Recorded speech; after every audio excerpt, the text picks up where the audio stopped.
très content de vous recevoir ici ce matin, comme d'habitude. Je dois vous remercier. C'est pas tout le monde qui vient trouver le pasteur que je suis, et puis ancien candidat à la présidentielle 2009, et puis qui est vraiment dans l'actualité des événements et qui voyage constamment pour aller en France en acquérir de beaucoup de choses, surtout des choses concernant l'évolution de l'alternance au Gabon. Donc, je vous dis d'abord, succinctement, merci d'être venu avant la Noël. Une Noël que je souhaite, une Noël ivoirienne. Vous savez qu'il y a eu une Noël ivoirienne. Je dis à certains que les choses se ressemblent, parce que en Afrique de l'Ouest, le poumon de l'Afrique de l'Ouest, c'est la Côte d'Ivoire. Et le poumon de l'Afrique centrale, c'est le Gabon. Tout à fait. Et il n'y a pas d'hasard. Et que Konan Bédié, en Côte d'Ivoire, n'était qu'un fils adoptif. Il n'a pas tenu. Il a fallu d'un petit mouvement de Noël, de quelques soldats, il est parti comme un jeu. Mais la Noël gabonaise, la voilà le 25. Et moi, j'y crois que nous sommes poumons d'Afrique centrale. Nous ne sommes pas le pays le plus peuplé, c'est plutôt la RDC. Et en Côte d'Ivoire, c'est le Nigeria, en Afrique de l'Ouest. Mais nous avons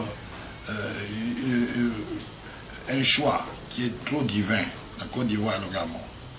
Donc aujourd'hui, le Gabon est confronté à la difficulté de l'alternance, comme en Côte d'Ivoire, Houphouët est parti. Et les Ivoiriens croyaient que, bon, avec leurs 20 000 soldats, Konan Bédié pouvait tenir. Mais il a suffi d'un rien, et puis ceux qui pensent que l'armée peut défendre un chef d'État dictateur se trompent beaucoup. Donc voilà, ça a changé là-bas. Et ici, on a peut-être certainement 5 à 7 000 soldats. Et ces soldats non plus, qui sont d'ailleurs, c'est différent avec la Côte d'Ivoire en plus.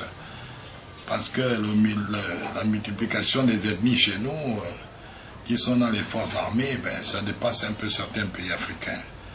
Et chez nous, personne ne peut vraiment dire l'armée est à moi. Quand bien même c'est une armée qui a duré dans une conception de tribalisme qui n'était pas républicaine. Mais au fur et à mesure, Dieu aidant, l'armée gabonaise comme la GR, etc., comme la gendarmerie, les autres, toutes les forces de défense, savent très bien aujourd'hui, grâce à l'évolution planétaire de développement et des grandes puissances, qu'aujourd'hui, les armées qui dirigent le monde ne tolèrent plus aujourd'hui que certains États comme en Afrique ou dans le monde puissent penser un seul instant qu'elles peuvent demeurer au pouvoir par la force des armes. D'autant plus que nous, au Gabon, on a encore l'armée française ici, comme dans le cas de la Côte d'Ivoire. Et que c'est l'Europe, la France, les États-Unis, qui ne veulent plus du tout qu'il y ait des États qui sont gérés par des dictatures.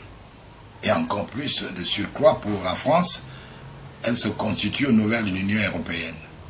Or, l'Union européenne elle-même, à travers l'Allemagne, la locomotive de l'Union européenne, ne permet plus, elle qui n'a pas de colonie, qu'il y ait encore des déficits économiques en France à cause que la France est obligée de porter toujours le chapeau de ses colonies.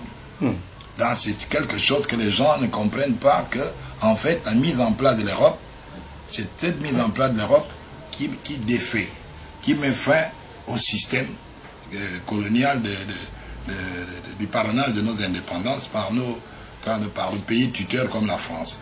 C'est l'Europe qui met fin au précaré à la France-Afrique.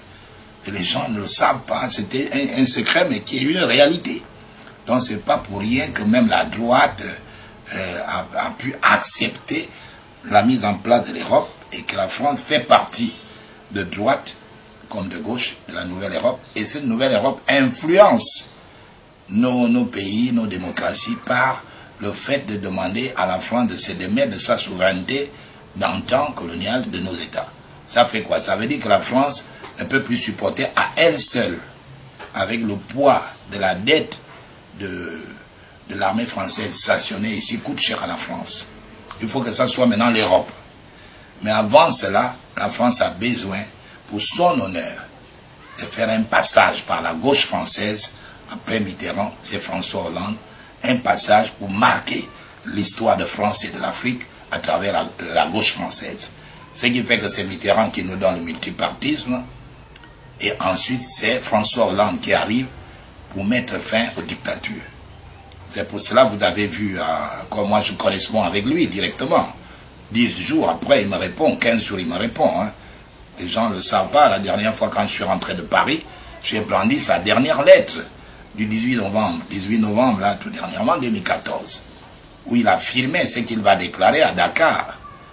Et pour le Gabon, le fait qu'aux Gabonais de faire respecter la Constitution qui a été violée, aux Gabonais de se mettre à revendiquer le droit de la souveraineté nationale et internationale auprès des dictatures comme de Despo Ali qui gèrent notre pays. Donc ceci dit, c'est pour vous dire que les Gabonais doivent savoir combien de fois il n'y a pas d'hasard, parce que moi je suis pasteur. Dieu a permis que je parte au Nigeria, et en partant au Nigeria, le Seigneur me demandait d'aller prier et prendre la terre nigériane et demander pardon au nom de la terre du Gabon, qui est responsable, coupable de la terre du Nigeria pour les événements 67-68, que la terre gabonaise a été impliquée de plateforme pour une cessation au Biafra. Je suis parti, mais je vous assure, je ne savais pas du tout qu'il y aura le livre de Péan. J'ai fini ces 7 jours au Nigeria, je suis rentré au Gabon. Et puis, quelques temps après, il est question que le livre de Péan sort pour le problème de l'identité, la naissance de M. Ali. Là, j'ai béni le Seigneur. Tu es Dieu, tu nous caches les choses. Et là, c'est pour ça qu'il m'était impossible d'entrer dans le mensonge des autres. Parce que moi, j'ai l'épée de Damoclès sur la tête, parce que Dieu me voit et il m'a fait faire ces réalités. Si j'ose mentir que non, il est Gabonais, pour ce dont je sais que mon père était ministre de l'Intérieur en 67, je sais très bien que 67-68, moi j'ai eu mon pauvre petit frère, qui s'appelle Tomo comme moi, qui est enseignant là-haut, à l'église protestante, il est instituteur, qui a des enfants, des familles, qui a l'âge d'Ali. Donc quand Ali arrive, mon père est ministre de l'Intérieur, Albert prend Ali, il prend sa soeur, et papa lui prend Jean, mon petit frère. Il ne s'appelait pas Jean, bien sûr, quand il a été adopté. Donc voilà comment j'ai suffisamment expliqué, avec pas trop de profondeur, parce que le temps était imparti. Je dis, voilà ce que je peux vous dire, que même moi je croyais que M. Ali Bongo était très puissant avec les Focard, les Chirac et tout ça. C'est eux qui avaient la France entre leurs mains. Je ne pensais pas un seul instant que Bongo n'ait pas fait la naissance en Nantes d'Ali, puisqu'il avait la possibilité, quelqu'un qui influençait les gouvernements français. Donc quand même il était assis à côté de moi pour la candidature à la présidentielle en 2009, moi je lui ai dit, hey, laisse-moi être candidat, pas toi. Pendant 1 heure, il ne m'a pas écouté. Bon, il savait où il était déjà assis. Il avait déjà l'assurance avec Guéant et Sarkozy. Donc voilà comment on peut connaître d'avance. On savait déjà d'avance que 41%, pas la peine d'aller aux élections, mais je suis quand même allé. Mais les dés étaient déjà pipés. Alors donc aujourd'hui, nous avons cette actualité hein, qui est là, tous les Gabonais. Personne n'accepte encore aujourd'hui de voir Ali président de la République, mais ça c'est même une honte pour la République gabonaise dans l'ensemble, que nous avons pu laisser ce forfait. Mais je l'ai suffisamment expliqué que c'était impossible. Quand le roi, appellation biblique roi, excusez-moi, quand le président de la République française dit mon candidat, j'ai pas de candidat, et en sous-table il dit je laisse donner la place au petit. Il n'est pas n'importe qui. Donc automatiquement nous avons eu cette forfaiture. Bon. Aujourd'hui, l'article 10 de la Constitution, alinéa 3-4, stipule bien ce que nous connaissons. Ali n'est plus président de la République, normalement, légalement. Parce que sociologiquement, il n'a pas été élu. Légalement, il a été désigné. Oh là là. Tellement de poubelles partout, on est obligé de tousser, on a des problèmes. Alors, donc, aujourd'hui, il est destituable. Même son honneur, si j'étais à sa place, j'aurais dit, petit frère, allez, dégage. Sois honnête, sors avec les honneurs, négocie le départ. Les Gabonais ont des bons cœurs, ils peuvent négocier. Je peux me militer pour lui en cas de négociation que laisser lui partir. Après tout, c'est notre fils adoptif. Bon, il faut quand même qu'il nous dise qu'il y a trop de milliards envolés. Il faut dire à Combessi de rendre tous ces milliards. Lui encore, ça passe. Mais à Combessi, là, c'est abusif. C'est vérité. Je crois que s'il est au pilori, au mur, comme l'autre aujourd'hui, le Burkinabé, mais je pense qu'il peut dire aux Gabonais, bon écoutez, tous les milliards que vous demandez, si d'autres Gabonais ont aussi les milliards, que tout le monde rende les milliards. Donc je crois qu'il peut s'en sortir, c'est pour ça qu'il peut négocier le départ. Mais s'il ne veut pas, comme la France, par M. François Hollande, il est suffisamment clair. Il a dit à comparer, il faut partir avant qu'il dise les choses, avant qu'elle ne vous quitte. Si tu comptes rester, tu n'as pas de majorité sociologique. Tu vas compter sur quoi? L'armée gabonaise? Même son père disait, tout sauf s'asseoir sur les canons ou sur les fusils. Mais penser que l'armée peut être face au peuple et gagner la guerre, ça n'existe nulle part. Bon, je crois que comparé avec 25 000 soldats, on peut le lui dire. Je crois qu'ils ont dû se voir déjà. Pour qu'ils lui disent non. Là, actuellement, la France ne peut pas tolérer un régime qui tire sur la population. C'est déjà là un problème qu'ils connaissent. Puisque eux-mêmes, ils ont fait sortir, il paraît, moi j'étais en France, à la chaîne 3 ici, une vidéo qu'ils ont fabriquée, où ils ont fait paraître que ce qui arriverait, c'est que s'il y a des morts, c'est ce que l'opposition cherche, que le régime en place tire sur les gens, avec tous ces morts, bien allez, c'est fini, nous foutre dehors du pouvoir. Donc ils ont peur de cela en le disant. Mais les Gabonais, aujourd'hui, ils ont faim, il y a des poubelles partout. Ce n'est plus un pays, je ne parlerai pas du carburant d'essence qui manque dans un pays pétrolier. Ça encore c'est rien, mais les gens sont affamés malgré que nous sommes riches. Et les Gabonais sont devenus, les gens ne le savent pas suffisamment à l'international. Ce sont des vérités cachées. Le produit intérieur brut et tout cela qu'on raconte à élever, plus élevé. Mais les Gabonais ne le sentent pas, ils n'ont pas d'argent, ils sont fauchés. J'en reçois ici tout le temps, sans oublier tous ces étudiants qui ont terminé les études. J'en reçois tous les jours. Ma femme en grossesse, j'ai 2 enfants. Et voilà, elle va accoucher, pasteur, aidez-moi. Regardez, j'ai ma maîtrise, j'ai mon DA. Ils sont plus de 300-400 dans cette situation au Gabon. Les mamans qui ont même financé les études de leurs enfants, qui s'attendent qu'il y aura quand même un retour, que l'enfant peut aussi aider sa mère. Ça pleure de partout. Pendant ce temps, comment comprendre que pour un budget chaque fois de près de 3 000 milliards, en 5 ans, 15 000 milliards minimum.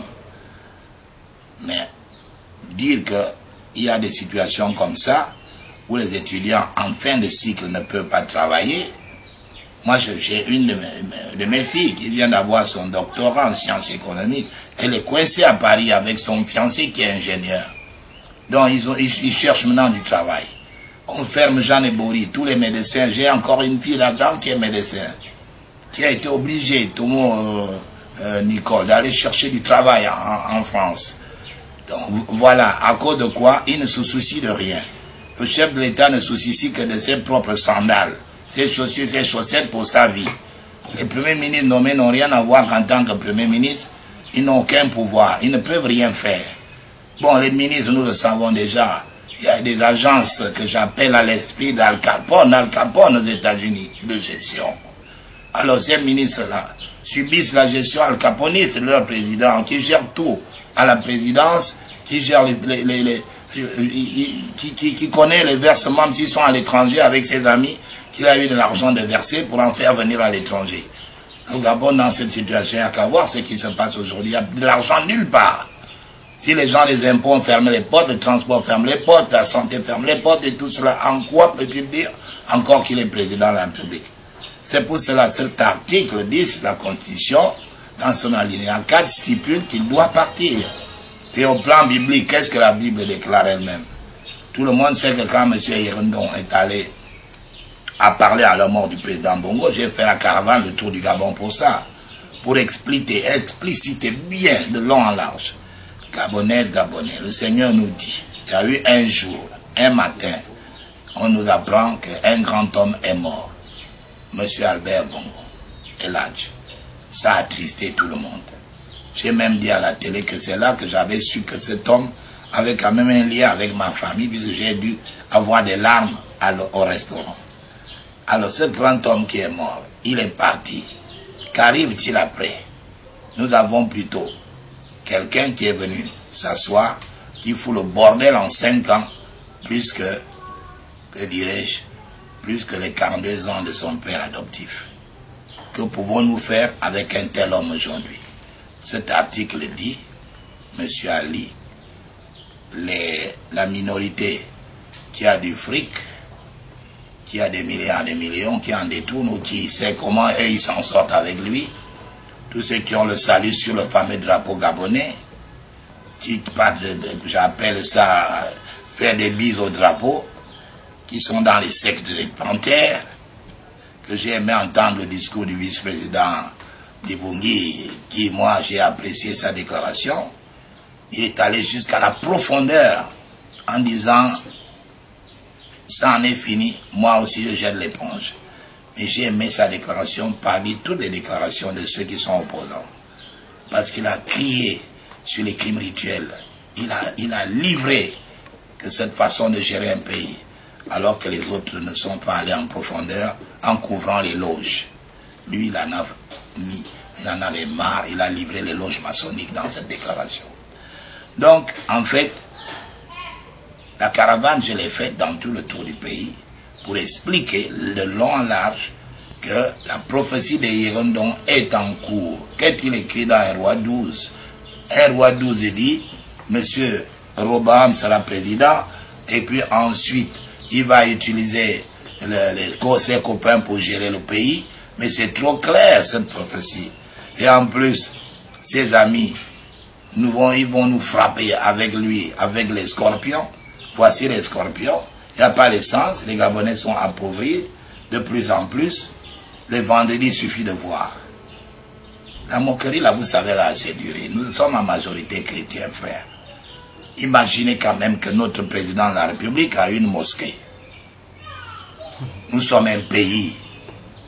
Nous ne sommes pas xénophobes ni racistes, même en religion. Je suis ouvert avec les religions. Ce sont les fils d'Ibrahim, et moi je suis fils d'Abraham. Mais pouvons-nous accepter que au Maroc, qu'il y ait une église chrétienne ou au palais d'Hassan II, nous avons une présidence ici avec une mosquée. Des choses pareilles, où les Gabonais, vous voyez les étrangers, tranquillement, nos frères, envahir notre présidence les vendredis. Sans oublier que les vendredis, aucune boulangerie, il n'y a plus de nourriture, il n'y a rien, nous sommes pauvres, comme une ville morte, et on a fait, et l'argent est dans les mains de l'étranger. Et que dit la Bible?